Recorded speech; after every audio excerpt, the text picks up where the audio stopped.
Queridos amigos, muchísimas gracias por recibirnos en sus hogares a esta hora del día.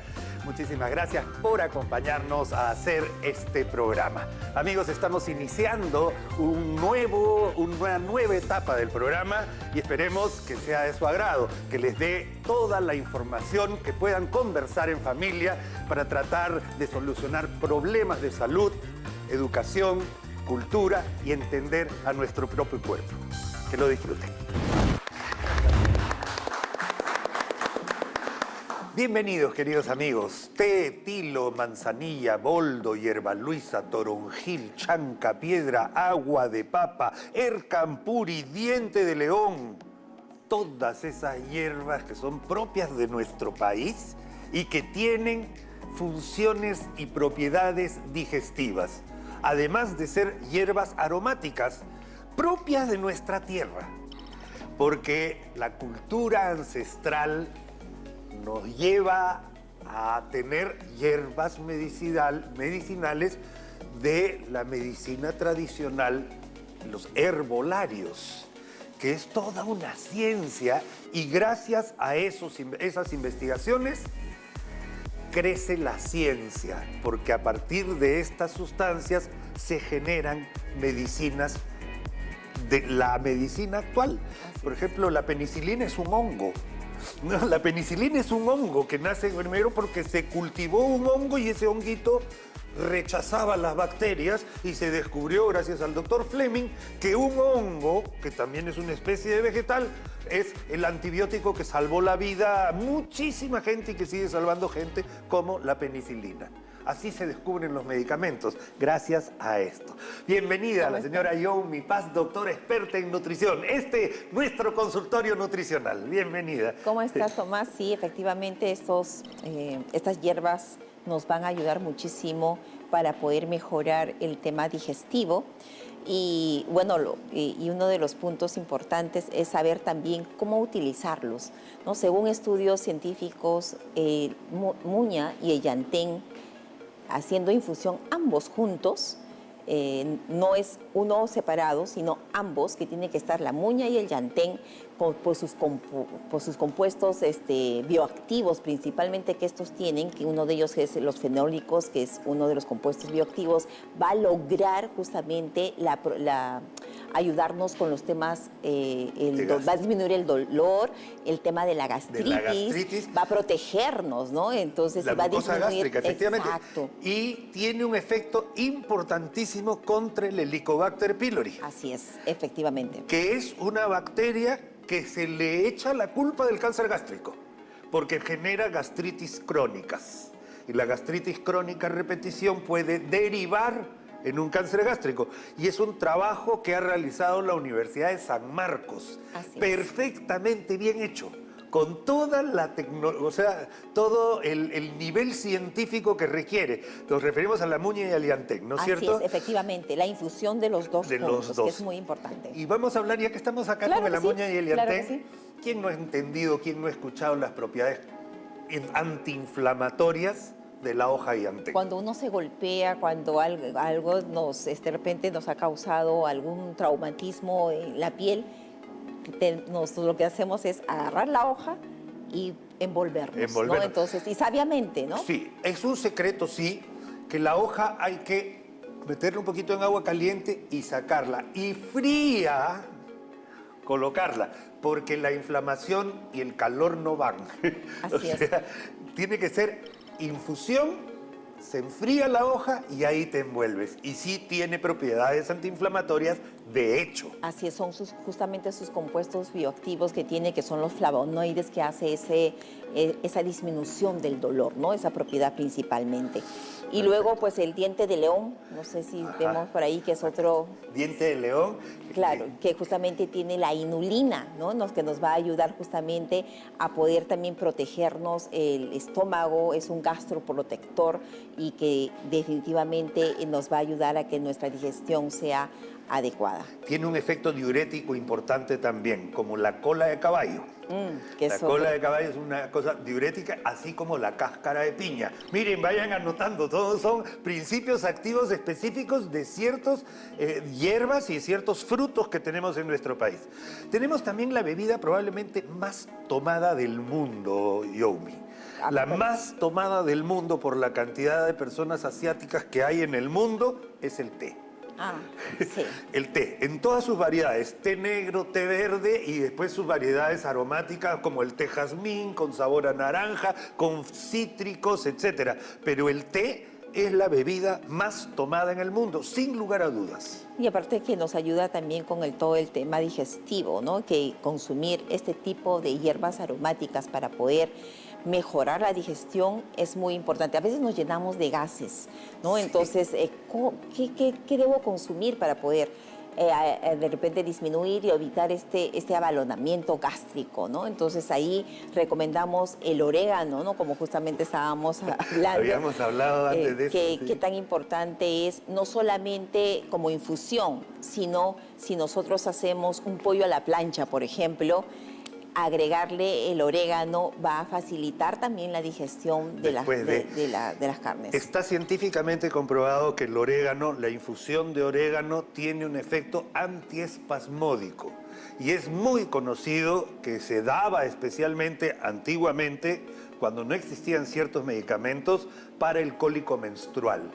Cuando hay un cólico menstrual, el té de orégano concentradito, cargadito, aparte de que es rico, no es feo, sí tiene efecto antiespasmódico. Y eso también favorece muchísimo. ¿Qué más tenemos? Bueno, también no nos olvidemos para los gases, porque a veces tenemos el bebé, los niños con gases que se abalonan, es el hinojo. Una ¿no? maravilla. Tiene hinojo, saborcito anís. Así no sé, es. Sí. y otro también de las hierbas que nosotros tendemos a consumir bastante es la moringa, ¿no? Entonces, que también es un antiinflamatorio. Aparte de tener también antioxidante, es un antiinflamatorio. Está de moda, ¿no? Así es. Está de moda la moringa. Vienen preparados especiales de moringa. Que nos va a ayudar con el tema digestivo, con la inflamación, para el tema del control del peso, ¿no? Recordemos que el sobrepeso y la obesidad no es más que una inflamación, y por eso que es importante consumir el boldo, ¿no? Que es otro también de las hierbas aromáticas que consumimos, que nos va a ayudar esto con el tema digestivo. Aquellas personas que tienen hígado graso, ¿no? El boldo es recomendado justamente por sus compuestos bioactivos que tiene esta hierba. Perfecto, acá vemos también menta y su prima hermana, la hierbaluisa. Parte de la cultura tradicional peruana. El sabor a caucao lo da no la hierbaluisa, la hierbabuena, perdón. La hierbabuena, o sea, la menta y la hierbabuena son de la misma familia, muy aromáticas y además digestivas. Por ejemplo, un chicharrón, una ensalada que tú haces y tienes que justamente utilizar esa hierbabuena para poder ayudar a digerir mejor, porque obviamente vas a consumir un alimento concentrado de grasa y va a favorecer en el tema digestivo. Perfecto. Amigos, cada región también y cada cultura tiene sus conocimientos ancestrales. Eso es importante, porque esta cultura va de generación en generación y se va aprendiendo los diversos las diversas propiedades que tienen distintas plantas y alimentos, ¿no? Alimentos. Como el tocosh, por ejemplo, concentrado en penicilina, como justo tú estabas comentando al inicio, ¿no? Entonces es uno de los alimentos muy conocidos que también nos ayudan a proteger la pared gastrointestinal, consumido justamente para personas que tienen gastritis, y se consume en mazamorras. Sí, el olor es bastante desagradable, peculiar, pero el sabor es rico, ¿no? Entonces, no he tenido el gusto, pero sí me han comentado que lo consumen de una forma muy agradable. Amigos, hay que tratar de aprender un poquito. Tomen nota, lápiz y papel, queridos amigos, porque las propiedades medicinales, propiedades digestivas, propiedades ansiolíticas, mejoradores de la inducción del sueño, relajamiento, son parte de la naturaleza y a través de la naturaleza nosotros los humanos hemos aprendido a conocer un poquito más de ella. Así es. Gracias, Yomi, porque ha sido muy interesante ver las propiedades que tienen las hierbas que nosotros podríamos cultivar en casa. Mil Así es. gracias. No, a ti. Muchísimas gracias, queridos amigos. Qué linda mesa. Y un poco de leche para relajarnos también.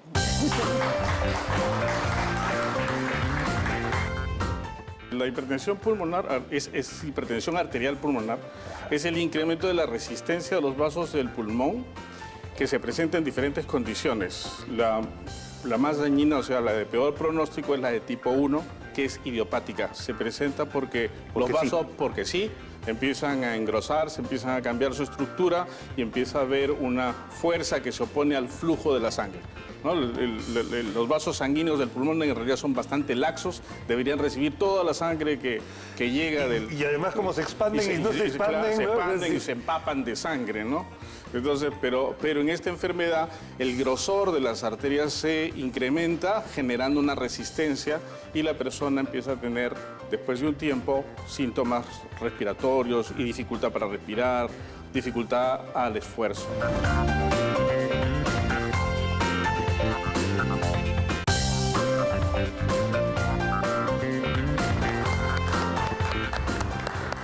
Bienvenidos, queridos amigos, bienvenido todo el Perú a nuestro programa, en nuestra consulta con el médico neumólogo. Hoy día tenemos el gran placer de entrevistar al doctor Octavio Cubas, médico neumólogo del Hospital Nacional Guillermo Almenara, incluso encargado de la unidad de trasplante pulmonar. Vamos a ver, además, un tema que tiene que ver con eso. Se trata de hipertensión pulmonar. Existe la hipertensión, todos la conocemos, aumento de la tensión, de la presión que existe dentro de los vasos sanguíneos. Hipertensión pulmonar, ¿a qué se refiere esto?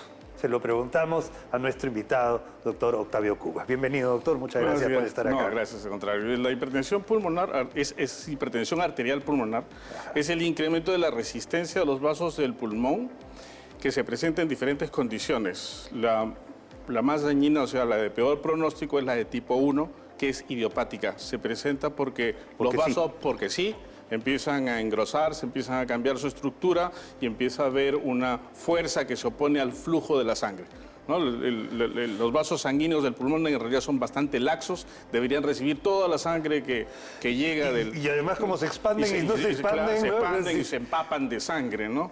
Entonces, pero en esta enfermedad el grosor de las arterias se incrementa generando una resistencia y la persona empieza a tener, después de un tiempo, síntomas respiratorios y dificultad para respirar, dificultad al esfuerzo, ¿no?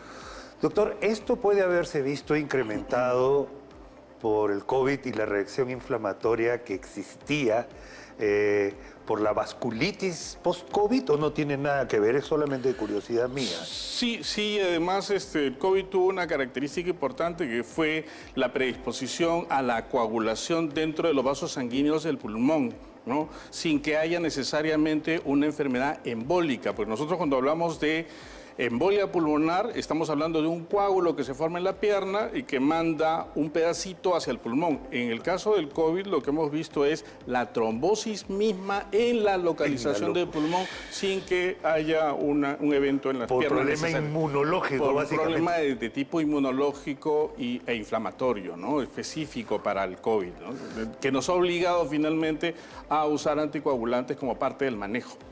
De acuerdo. ¿No? Doctor, cuando el pulmón se endurece, normalmente debería ser, amigos, una esponja. ¿Correcto? El pulmón se endurece, se puede ir volviendo una piedra pómez. Vamos a ver, también se endurecen los vasos sanguíneos y también se genera hipertensión pulmonar. También es una resistencia grande al flujo de la sangre, entonces tenemos la hipertensión pulmonar que es secundaria a la enfermedad del pulmón. Entonces se han dividido en tipos, la hipertensión pulmonar, la del tipo 1 es la idiopática y para el caso de las enfermedades del pulmón son las de tipo 3. ¿no? Entonces la del tipo 3, ahí tenemos la fibrosis pulmonar, la más importante, y la primerita que tenemos ahora a nivel del mundo, que es susceptible de sobrellevar trasplante de pulmón, la fibrosis pulmonar, el EPOC, la enfermedad obstructiva crónica, que es relacionada con el tabaco, y las lesiones muy importantes del pulmón que en nuestro país las vemos, que son las secuelas de tuberculosis, que dan mucha lesión cicatricial en el pulmón. Eso también nos puede llevar a un nivel de hipertensión pulmonar. Doctor, ¿cuáles son los síntomas de la hipertensión pulmonar? En general, el síntoma principal que debemos buscar es la dificultad respiratoria, la sensación de falta de aire que se produce cuando uno hace un esfuerzo. El problema es que como la instalación de la enfermedad es progresiva y es lenta, entonces la persona va adaptándose a esa dificultad respiratoria y casi no se da cuenta, no es de un día para otro. Entonces la persona se empieza a adaptar, empieza a caminar más lento. A vivir con menos necesidad. Exacto, trata de no hacer el esfuerzo, ¿no? Entonces cuando uno hace la historia, porque ya el paciente tiene dificultad para 20 metros, entonces ¿desde cuándo? Haga memoria. Bueno, el año pasado ya me cansaba al subir las escaleras, yo tengo un segundo piso que no voy mucho, pero ya me cansaba, ¿no? Entonces uno empieza a hacer el retroceso, entonces estamos hablando de, para la idiopática, que es la que no sabemos la causa, una prevalencia de 15 por millón, ¿no? Que no es despreciable, ¿no? Pero que es la que tiene el peor pronóstico, ¿no? Es la que más rápido avanza y por la cual no se tienen muchas medicinas que usar, ¿no? Doctor, yo tengo un tensiómetro para medir mi presión arterial y yo puedo chequear y verificar a través de un tensiómetro o manómetro de presión y puedo medir mi presión arterial de todo el cuerpo. ¿Cómo mido la presión arterial de la pulmonar? En el trabajo diagnóstico que nosotros hacemos, lo hacemos en relación directa con los cardiólogos. Somos un grupo de neumólogos y cardiólogos que trabajamos este tema. Y lo primero que se hace es una ecocardiografía. La ecocardiografía es un estudio no invasivo que mira y genera una probabilidad alta de hipertensión pulmonar o no, ¿no? Entonces, con esa nosotros definimos hacer una medición que lamentablemente ya es invasiva, que se llama cateterismo cardíaco. El cateterismo cardíaco consiste en poner una aguja muy larga, con una vía, generalmente por la ilíaca, y se llega hasta el corazón, hasta el pulmón, y ¡pum!, se la pone hasta el último, hasta donde llega el tope, y se mide ahí. Porque tiene un sensor. Exacto, ahí tiene un sensor que nos dice que la presión de la arteria pulmonar media es más de 20, porque necesitamos que sea un numerito más de 20 para decir que es hipertensión pulmonar. La presión normal de la arteria pulmonar está entre 18 y 20. Sí, por ahí. Por ahí, más o menos. Ok. Doctor, ¿y cuál es el desenlace? Lamentablemente el paciente empieza a tener mucha más dificultad respiratoria, ¿no? Y entonces ya es dependiente de oxígeno, porque no puede respirar, queda postrado en una cama y fallece. ¿Se puede optar por otra alternativa tipo trasplante? Para es secundaria. Sí, es que nosotros hacemos lo que estamos preparándonos ahora para trasplante de pulmón en hipertensión pulmonar en pacientes que no tengan el componente de daño al corazón. Porque una vez que la resistencia de los vasos sanguíneos... agranda el corazón. Exacto, los vasos sanguíneos se ponen duros, el corazón le empieza a luchar para meter la sangre hacia el pulmón. Entonces el corazón empieza a fallar. Entonces tenemos falla del corazón derecho, falla del corazón izquierdo y el corazón todito se malogra.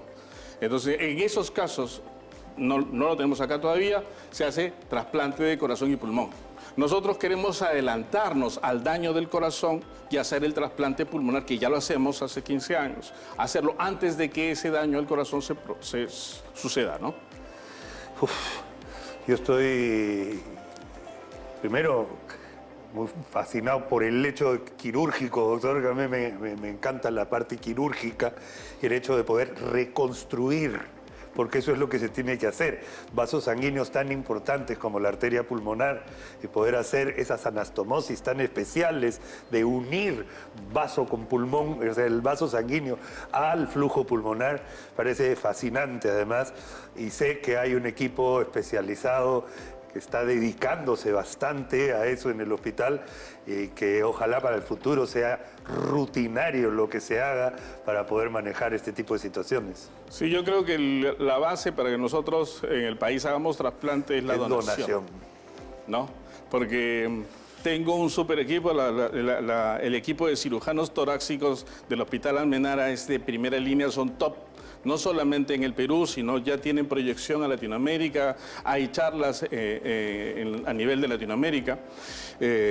Y lo que necesitamos nosotros es el ritmo, ¿no? Todos ellos se han entrenado fuera del país, lo cual nos da una garantía, además por el hecho de que ya trasplantamos. Entonces, el reto que supone manejar la hipertensión pulmonar para ellos es justamente eso, las estructuras, porque las arterias pulmonares empiezan a crecer con la presión. Entonces, hacer el empate. El empate de uno gordo y uno delgado, exacto. Por Dios. O sea, es, por eso digo, es fascinante. Sí, la parte médico-quirúrgica es todo un reto. Y claro, estoy seguro que en el futuro se va a poder llegar a manejar esto, siempre y cuando, queridos amigos, esto no me voy a cansar de decirlo, convérselo en familia, queridos amigos, conversen en familia la voluntad de donar. Cuando se presenta alguna emergencia, siempre es tarde, siempre es lamentable, pero si uno respeta la voluntad de donar, puede salvar alrededor de entre 9 y 12 vidas a través de sus riñones, del corazón, del pulmón, y a través de las córneas, piel, puede ayudar a niñitos quemados. La verdad es que dar vida después de la vida debería ser un honor. Y eso se conversa en el seno, en el núcleo familiar, que quien debe respetar esta decisión de ser donante. Muchísimas gracias, doctor. Muchísimas gracias. Gracias a ustedes. Gracias.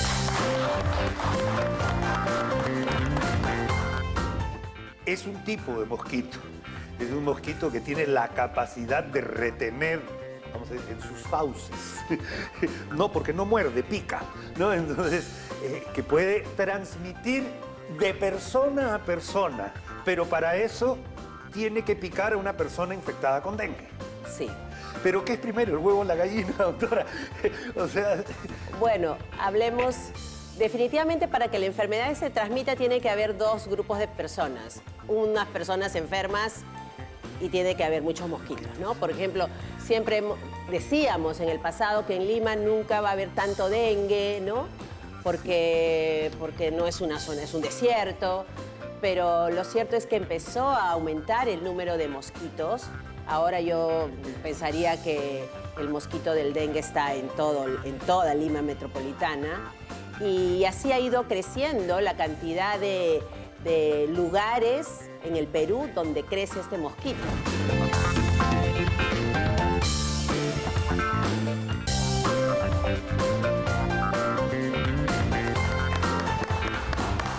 Queridos amigos, bienvenidos. Muchas gracias por acompañarnos en nuestro programa a esta hora del día, de 2 a 3 de la tarde, todos los días de la semana.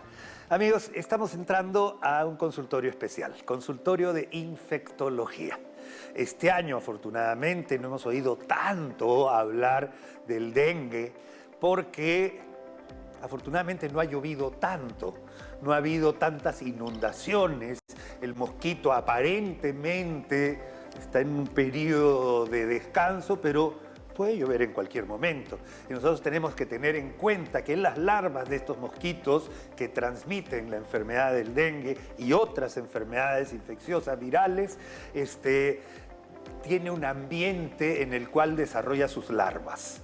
Y por eso, el día de hoy, para hablarnos del dengue justamente, nos acompaña la doctora Coralit García del Hospital Nacional Cayetano Heredia del Departamento de Infectología. Dengue, doctora, bienvenida nuevamente. Muchas gracias, doctora.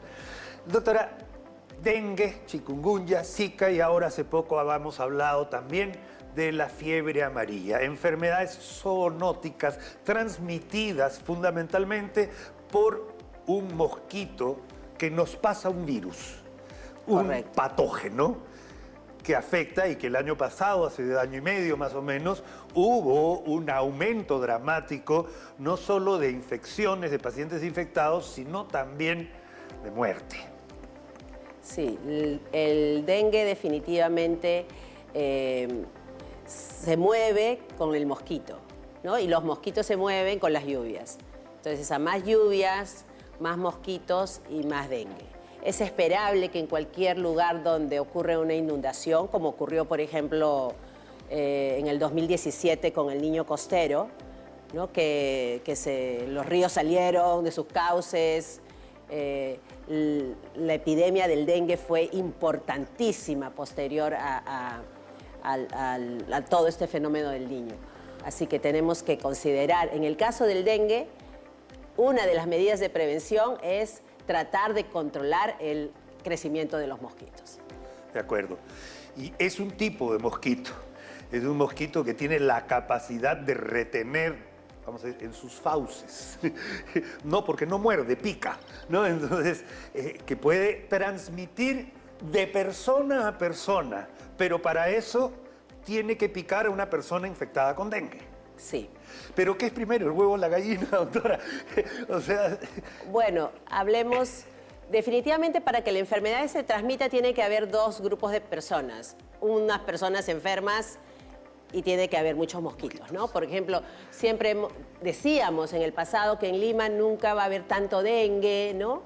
Porque no es una zona, es un desierto. Pero lo cierto es que empezó a aumentar el número de mosquitos. Ahora yo pensaría que el mosquito del dengue está en toda Lima metropolitana.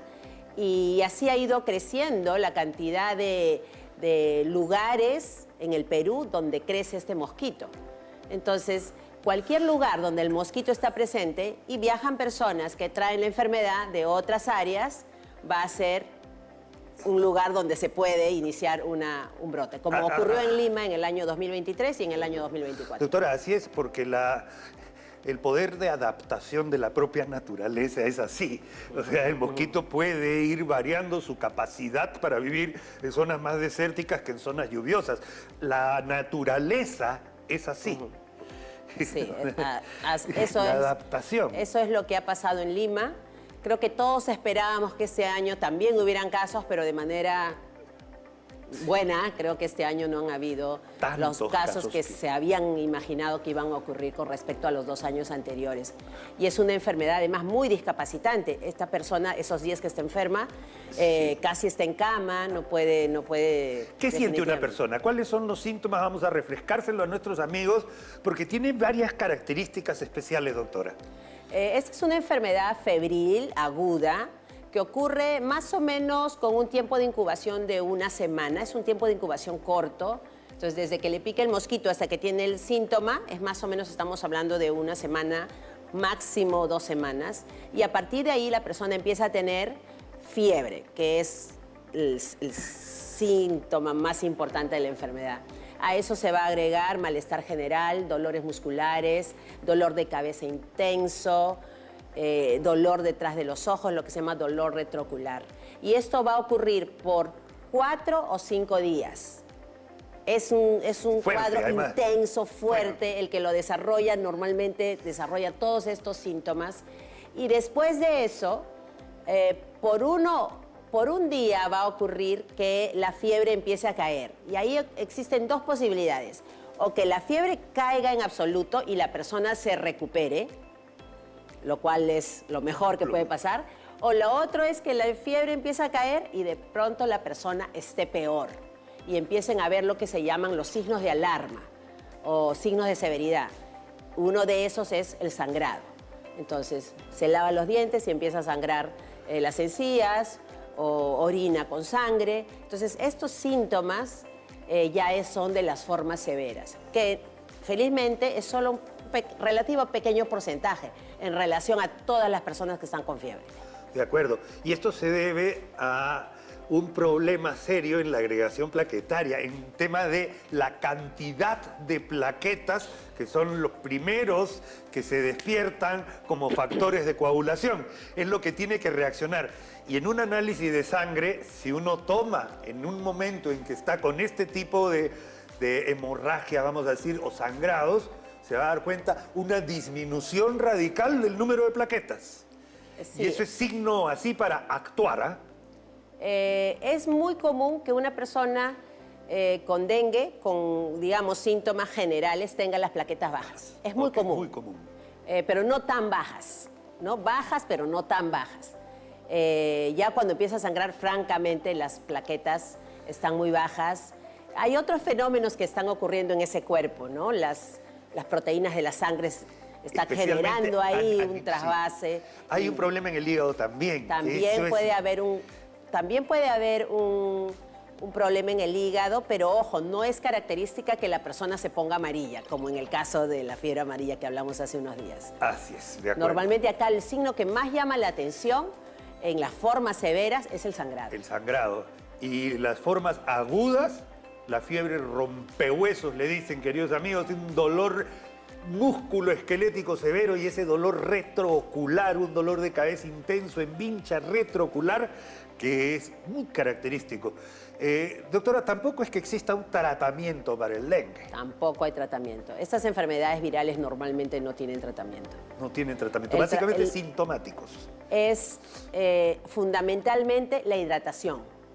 El tratamiento del dengue es la hidratación. Cuando el cuadro es leve, la persona no tiene que quedarse hospitalizado, se queda en casa tomando líquidos, cualquier líquido. Si la persona se tiene que hospitalizar porque ha presentado signos de alarma o porque tiene un caso severo, el tratamiento es la hidratación endovenosa. Entonces, la hidratación es el tratamiento para el dengue. No hay pastillas ni hay inyecciones específicas. Hablemos de la vacuna. Y ahí doctora. también aclarar a veces, doctor, porque es muy común que las personas pidan que les pongan inyecciones cuando tienen un proceso febril, ¿no? Y yo animo a las personas que no pidan inyecciones para bajar la fiebre, porque en el caso del dengue en específico no se deben colocar inyecciones. No se debe colocar y menos tomar aspirina.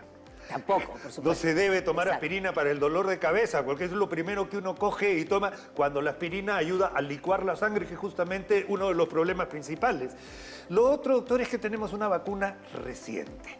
Sí. Y ha estado en un proceso no solo no de experimentación, digamos, pero sí podemos decir que ha habido cierta controversia. Si ya tuviste dengue, te tienes que vacunar. ¿Es mejor vacunarte en la segunda vez que te dé dengue o mejor prevenir que te dé el dengue en la primera vacunación? Es algo que todavía no está perfectamente estandarizado, por lo menos yo no lo tengo claro. La vacuna que actualmente se está usando y que el Estado ya la viene colocando como un programa piloto en algunos distritos de algunas regiones del país, es una vacuna que se utiliza en niños. Y que se usan 2 dosis. Claro, si la persona tiene un cuadro reciente de dengue, no se debe vacunar, ¿no? Están exonerados, digamos, excluidos de la vacunación. Pero muchas veces, en realidad, no es claro si la persona tuvo dengue o no. O sea que la vacuna que se utilizaba antes, a lo que usted refiere, sí, tenía que ser la vacuna en el segundo episodio. Era más o menos complicado. Pero esta vacuna no es tan complicada, la que se está utilizando actualmente. Y que el Ministerio ya viene implementando en algunos distritos y algunas regiones. Ojalá podamos erradicar estas enfermedades que se transmiten a través de mosquitos. Nosotros no podemos luchar contra la naturaleza, pero sí podemos tener ciertos principios en la casa, como por ejemplo evitar los lugares donde puedan proliferar los mosquitos. Y ahí sí podemos actuar. Trate de no tener lugares, una llanta o cosas así, y trate de mantener la limpieza, la ventilación y también en zonas endémicas, doctora, y cuando hay dengue, use mosquiteros, que es otra de las cosas que uno puede usar. Son muy baratas y fáciles, especialmente para los niños al momento de dormir. El mosquitero de repente no ayuda mucho, porque en la malaria sí, porque uno está durmiendo. Pero es que el mosquito del dengue pica de día. Pica de día, es correcto. Ahí los niños están fuera de la cama, entonces no ayuda mucho. Para esa enfermedad no, pero para la malaria sí. Perfecto. Amigos, ha sido nuestro consultorio de infectología. Muchísimas gracias a la doctora Coralit García. Queremos de acá mandar un gran saludo a nuestros amigos del Hospital Nacional Cayetano Heredia, por su intermedio, doctora. Y gracias a ustedes por su gentil atención.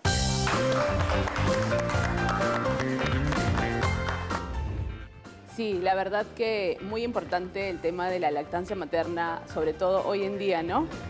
Que lo más importante es la alimentación durante los primeros días de vida, que viene a ser con el calostro.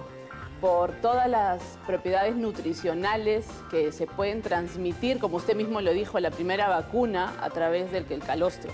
Las inmunoglobulinas, las proteínas, todas las defensas que la mamá ha recibido, todas las vacunas que la mamá ha recibido, se pueden pasar a través de la leche materna, sobre todo los 3 primeros o 4 primeros días de vida, que es donde se produce el calostro.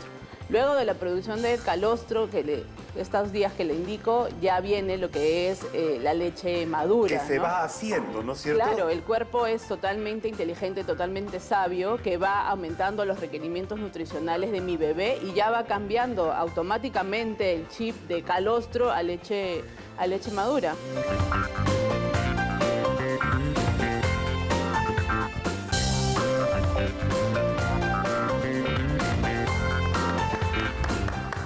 Hola Perú, bienvenidos queridos amigos.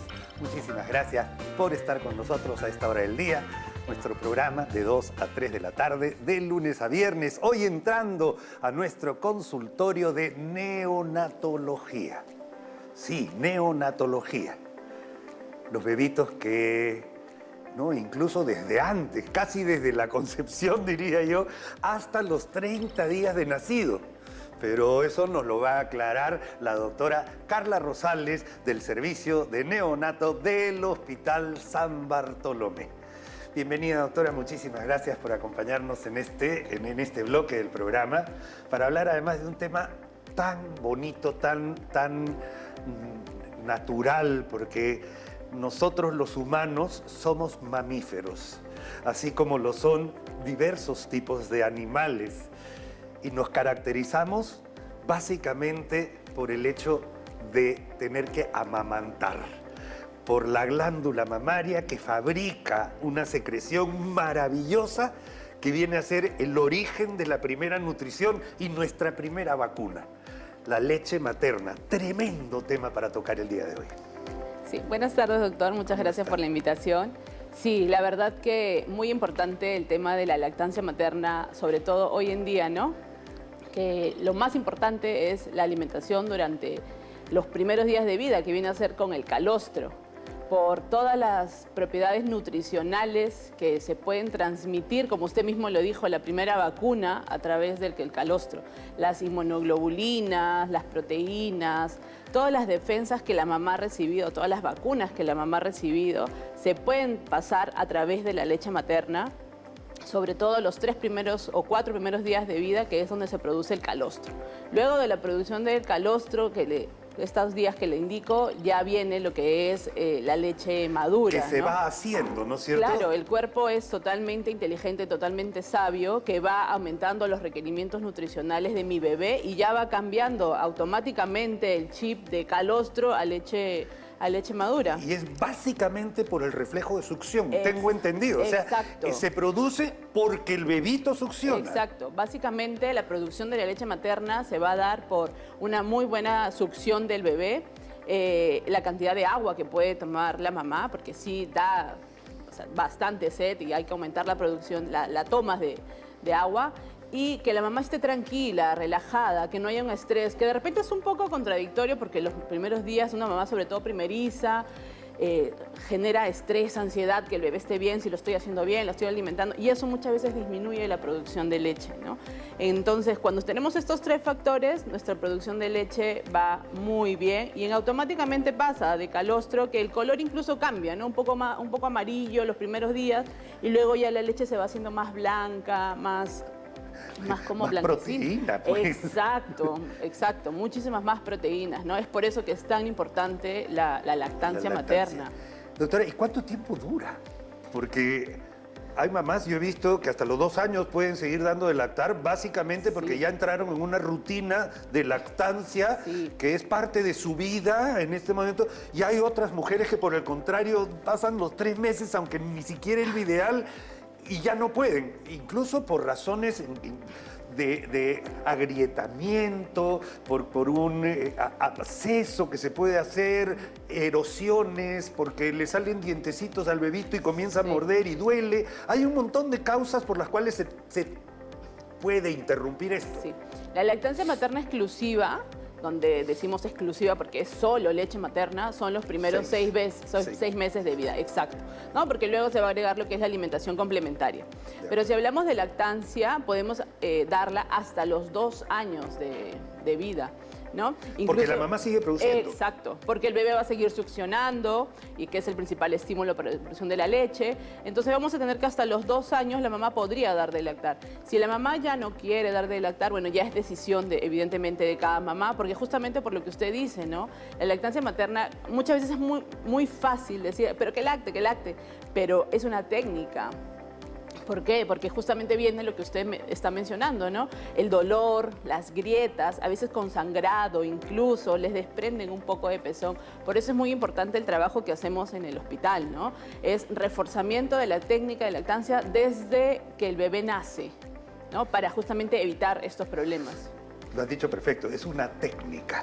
Sí. ¿Ya? Y en realidad es mejor tener un profesor que Sí. te enseñe, que te diga la posición del bebito. Es importantísima la relajación de la mamá, estar cómoda la mamá, que se alimente bien. Ojo, que el bebito, hijo de una mamá desnutrida, va a nacer desnutrido.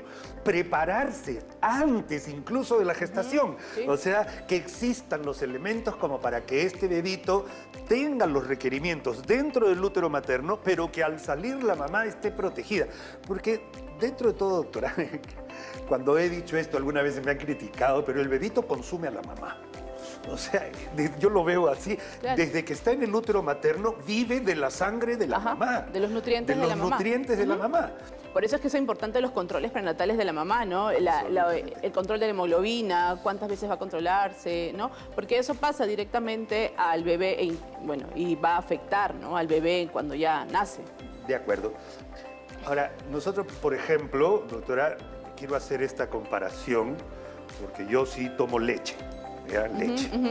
Y leche de vaca, porque el humano ha podido cambiar un poco la estructura y poder sacar este líquido maravilloso de otro mamífero que es la vaca y se toma leche de vaca. De acuerdo. Son parecidos entre la leche materna y la leche materna de una vaquita. O sea, sí son parecidos. Ahora, nosotros hemos adaptado nuestro cuerpo eventualmente a consumir otro tipo de leche. Pero somos de esos mamíferos que podemos seguir tomando leche por ser fuente de calcio, por ser fuente de proteínas, por tener azúcares, por tener suero de leche, que es full proteínas y full anticuerpos. Sí, claro.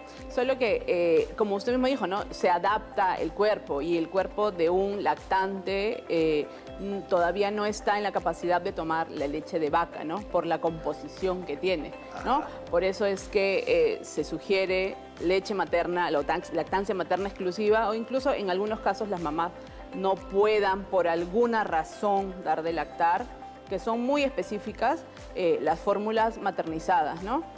Que es muy similar, por eso las han intentado hacer, muy similar a la leche materna. De acuerdo. Ahora, en mi época yo recuerdo claramente, doctora, que nos daban leche tarro, aguada. Sí, o sea, porque no había en esa época incluso lo que hay ahora, las miles de marcas que existen en ese momento, y es por una adaptación. Exacto, es correcto, es una adaptación. Vamos a suponer, doctora, ¿le puede caer mal la leche materna a un bebito? No tengo idea. Yo quisiera que usted me diga si es que puede ser que exista el caso en que un bebito no le caiga bien la leche de su mamá. Ya. Recordemos que el sistema digestivo del neonato termina su maduración hasta los 3 meses de vida aproximadamente, ¿no? Entonces, si tenemos un neonato que lacta solo de la mamá, lactancia materna exclusiva, podemos tener un poco de molestias, ¿no? Como que son los cólicos, el pujo, por ejemplo, ¿no? Y a veces eso es causa frecuente de consulta, ¿no? Mi bebito puja mucho, mi bebito se llena mucho de gases. ¿No? Eso es uno de los... Y que puede ser que también toma aire, ¿no? Claro, o sea, a la hora... exacto, una mala técnica de lactancia. Mala técnica de lactancia. Exacto. Comienza a tomar aire y el chiquito por dónde lo va a soltar, exacto, ¿no? Exacto, ¿no? Y luego empiezan los cólicos, el pujo, ¿no? O el que no hace sus deposiciones, ¿no? Eso es por un lado. Por otro lado tenemos lo que es la alergia a la proteína de la leche de vaca, ¿no? Que en realidad el tratamiento no es quitarle la leche materna, ¿no? Porque sino que la mamá se somete a una dieta un poco estricta libre de proteínas de la leche de vaca, exacto, y luego puede continuar con la lactancia materna. De acuerdo. Luego viene el periodo de ablactancia, que viene a ser la alimentación complementaria. Muy bien.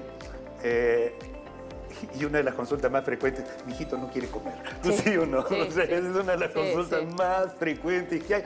¿Qué hago? Simplemente no quiere comer. Puede ser que el niñito simple y llanamente se haya acostumbrado a mamar. Sí, lo que pasa también es que muchas veces, como usted mismo dice, no, mi hijito no quiere comer, entonces no importa, lo pego al pecho, ¿no? Entonces ahí ya estamos reemplazando un plato de comida, una alimentación por la lactancia materna. Entonces el bebé relaciona muy rápido y dice, bueno, no voy a comer, igual me van a dar el pecho, me quedo con el Me quedo pecho. con el pecho. Que Exacto. además viene con calorcito, que viene con Exacto, engreimiento. ¿no? Otra cosa, doctora, que también es curiosidad mía, que no tengo la respuesta, pero ¿es igual una leche materna de una mamá que de la mamá de su hijito, digamos? O sea, hay madres de leche, le decían en esa época, donde que la mamá no tenía mucha leche, entonces pasaba a otra mamá.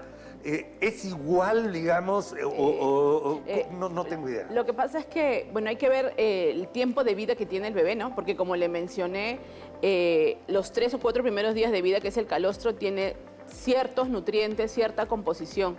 Entonces, si mi bebé tiene 1 día, 2 días, y ya está tomando leche de una mamá que tiene otro bebé, que tiene, por ejemplo, 2 años, 3 años, ya no es lo mismo, la composición ya no es... Demasiado brusco el cambio. Exacto, ¿no? Entonces, no está mal que no tome la leche, ¿no? Pero me refiero a la composición ya no es la misma. No hay banco de leche materna. Sí, en el Hospital San Bartolomé tenemos banco de leche. Hay banco de leche porque sí existen muchas, no muchas, pero sí existen algunas causas importantes que impiden que la mamá dé lactar. Sí, claro. O sea, en el banco de leche, como le repito, sí tenemos, en el hospital tenemos banco de leche, ¿no? Y ahí las mamitas que de repente no pueden darle de lactar al bebé porque está en incubadora o por alguna condición del bebé, se sacan la leche, ¿no? Van al banco de leche previa toma de sus exámenes, ¿no? Sacan la leche y luego esa misma leche se utiliza para sus bebés. O mamás que tienen demasiada cantidad de leche van a donar, exacto, previo a la toma de sus exámenes, ¿no? Previo a la toma de sus exámenes para Exacto, descartar cualquier exacto. tipo de enfermedad infectocontagiosa, de Sí. ese tipo de cosas. Exacto.